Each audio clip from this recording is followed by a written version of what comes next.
Hello, and welcome to our website on a multidisciplinary project centered around inclusive playgrounds, presented by myself, Presley, Glenda, Alyssa, Temi, and Jenna. Our inquiry question for this project is, how do we make our school playground inclusive? Students will work through 6 phases, integrating social studies, English language arts, and art subjects to ultimately design a new and inclusive school playground, while advocating to the local government of awareness and the necessity for renovations. The timeline for this project is school and teacher dependent. For example, more than one phase could be completed in a week if there are multiple class periods in the weekly schedule for the subjects addressed in this project. Or teachers could choose to implement one phase per week and allow additional time for meaningful reflection throughout the project execution. Thus, the phase design is intentionally designed to be accessible to all.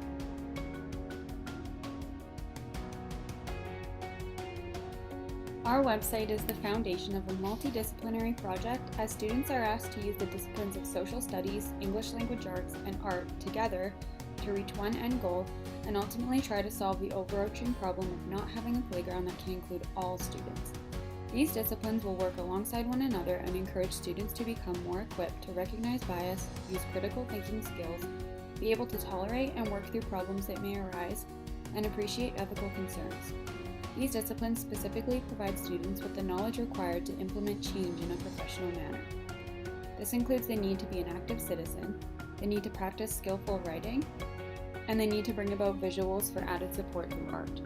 All 3 disciplines must be involved in order to reach the final outcome.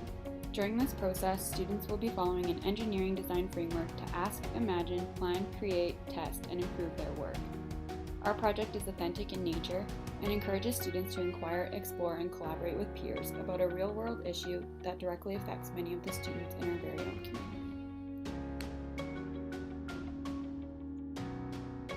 With this project, students will use the 6 phases of the engineering process to solve the problem, how do we make our school playground inclusive?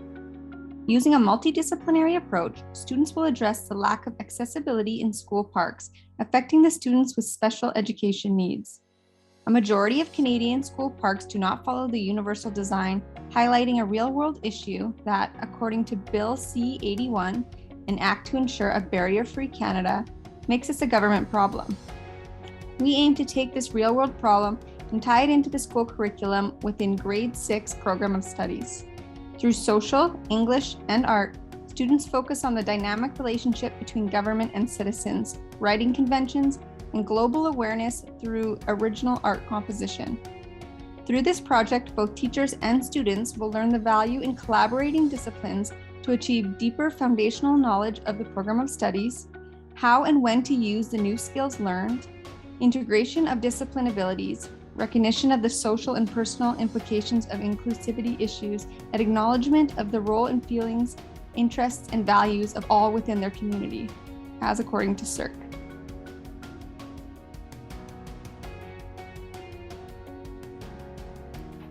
Under each activity within all 6 phases, it is outlined exactly which criteria is met from the Alberta Program of Study for Grade 6.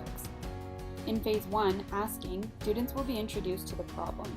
They will first watch a short film about a young student at school with cerebral palsy who uses a wheelchair and feels overlooked, neglected, and excluded as he is not able to play with the other kids on the playground.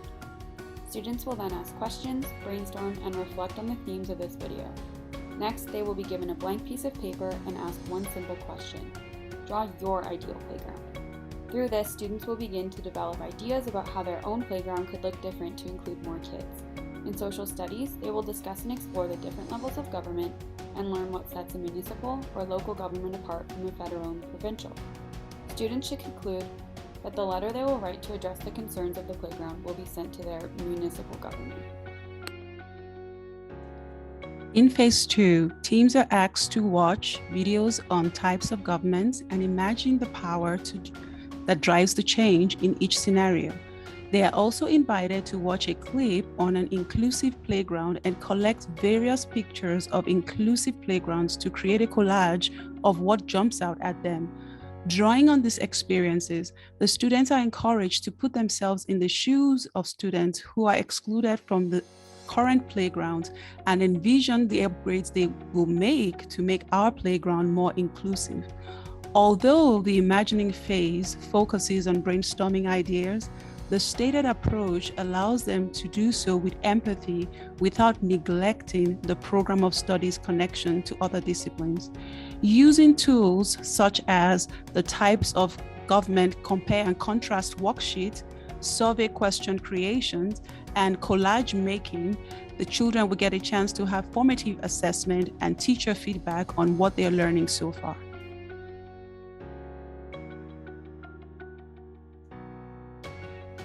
In Phase 3, Planning, students will begin to explore how individuals and governments interact and bring about change within their local communities in more detail. They will watch a short video on democracies and be able to understand how we have the power to change something we deem as unfair or not right. A government leader will be invited to the classroom to allow students to ask questions from a direct source. Students will begin the planning stage of their formal persuasive letter that will be sent for the City Council to take into consideration. Furthermore, students will begin to make changes to images of existing playgrounds and show what parts they would tweak and how they would do this. The teacher should be made available to circulate the room and have one-on-one conversations with students about their planning stages. During this phase, students will undergo the planning steps necessary to begin the next phase, creating, where the project will start to come to life. Phase 4, Creating, allows students to apply their knowledge and skills learned in the previous phases to create and design original content. A focus on advocacy is highlighted as students learn about the social actions and approaches required to be able to create a change in Canadian society. By recognizing historical movements and Indigenous issues in Canada, students will critically reflect upon their role in their own communities, as well as their rights and responsibilities as a Canadian. Formative assessments will occur as the teacher will observe students as they present their historical Canadian event that brought change to Canadian society. The teacher will recognize groups who conducted the proper research and answered all the inquiry questions correctly. The teacher will also observe students' peer discussion to gain insight on ideas, concepts, and understandings on the social issues that exist in Canada. A class discussion will be hosted afterwards where the teacher can gain further knowledge of students' understanding. Understanding one's duty in society allows students to acknowledge their capacity in creating a change. Students will explore why change needs to occur, who benefits from change, and how change can be made through the creation of a letter of intent. Students will be writing to the Canadian government or school council in petition of revising their school playground to be more inclusive. Students will be handing in their letter of intent for evaluation and feedback. This form of feedback allows them to improve their work while also learning how to critique appropriately, so they are prepared for peer assessment in Phase 5. Students will also be expanding their art skills through strategic design initiatives that foster prototypes of the revised school playground equipment, which will be handed in to the teacher for assessment and feedback. Phase 4 allows students to expand their knowledge on how to participate in the decision-making and design process, which is a crucial aspect that benefits students in real-life situations.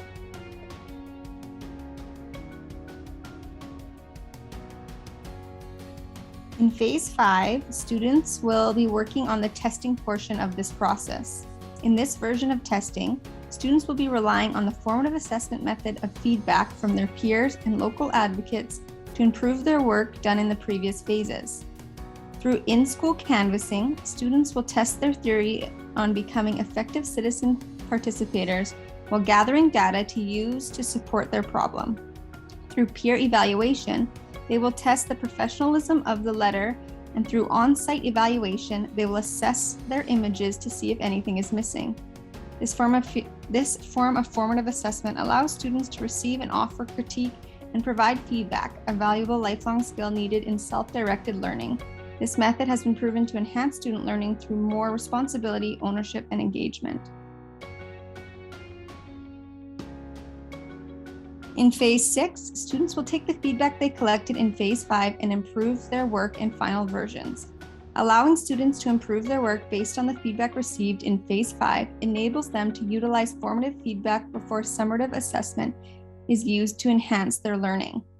It is also in this phase, students will put together what they have learned from each discipline to showcase how all are connected and necessary to solve the problem. How do we make our school playground inclusive? Each group will showcase their findings in a 10-minute final presentation format in front of their class. Summer assessment will be utilized during this presentation, and while marking the final versions of the letter and pictures after submission, using the POS outcomes to evaluate student learning at the end of the activity.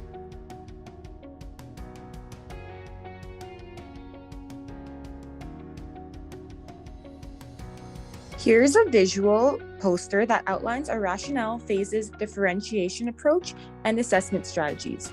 Viewers can click the image below and zoom in to get a good visual look at our project's framework. Alberta's teaching quality standard states that TQS occurs when teachers' ongoing analysis of the context and the teacher's decisions about the pedagogical knowledge and abilities to apply result in optimum learning for all students.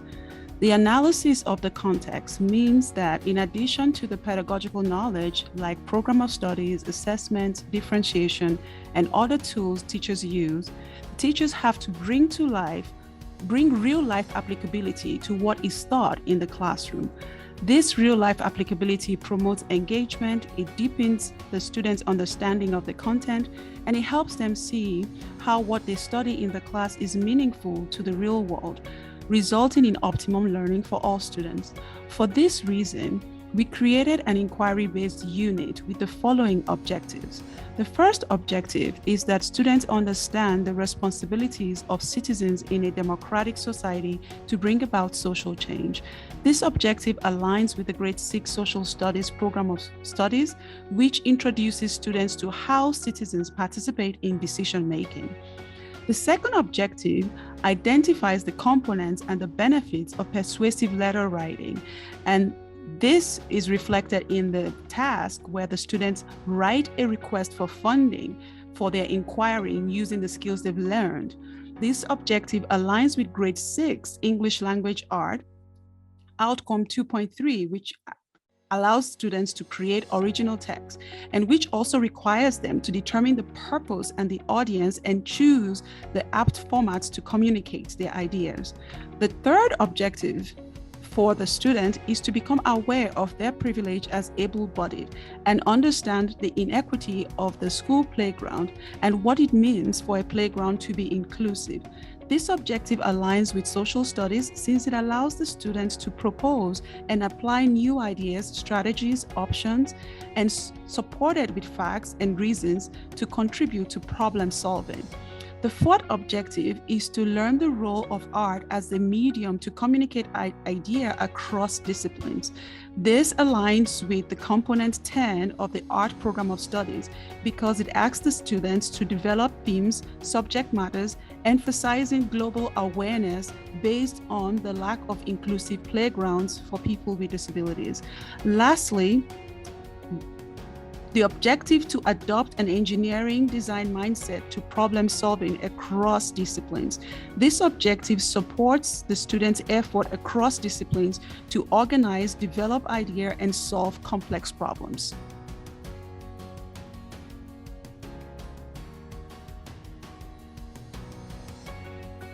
On to assessment. Here is a rubric that is utilized by both students as well as the teacher to ensure learning expectations are clear and work is completed according to the criteria. Students will be assessed on persuasive writing skills, their demonstrated understanding of government, democracy, and active citizenship, and their final design of an inclusive playground. Formative assessment. Formative assessment is found frequently throughout this project, as there are plenty of opportunities for students to engage with the learning and demonstrate their ongoing knowledge, understanding, and application.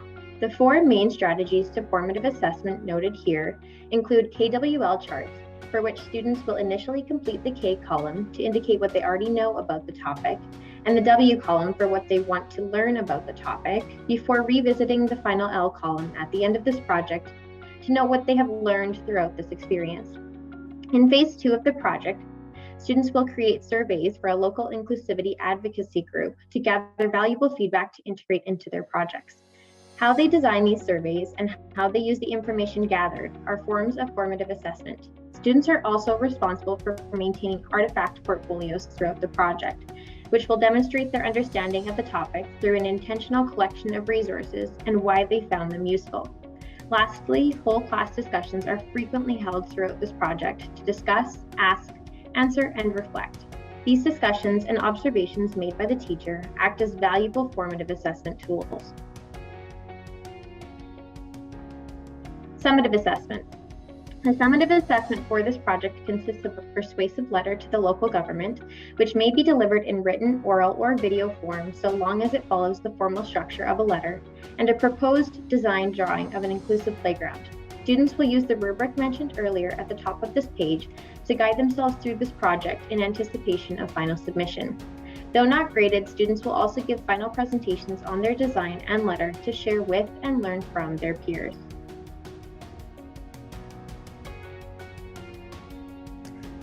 The diversity page outlines accommodations and ideas for ensuring inclusive practices, such as grouping the students by mixed ability skills, incorporating visuals, using assistive technology, differentiating instruction, and taking body breaks.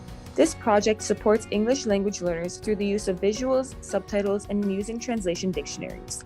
This project also supports Indigenous education as we incorporate aspects of Indigenous culture such as land acknowledgements and oral storytelling.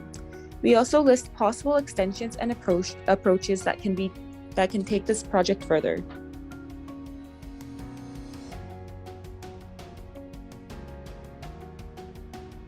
Finally, here is a list of all the references used in the creation of this interactive and resourceful website.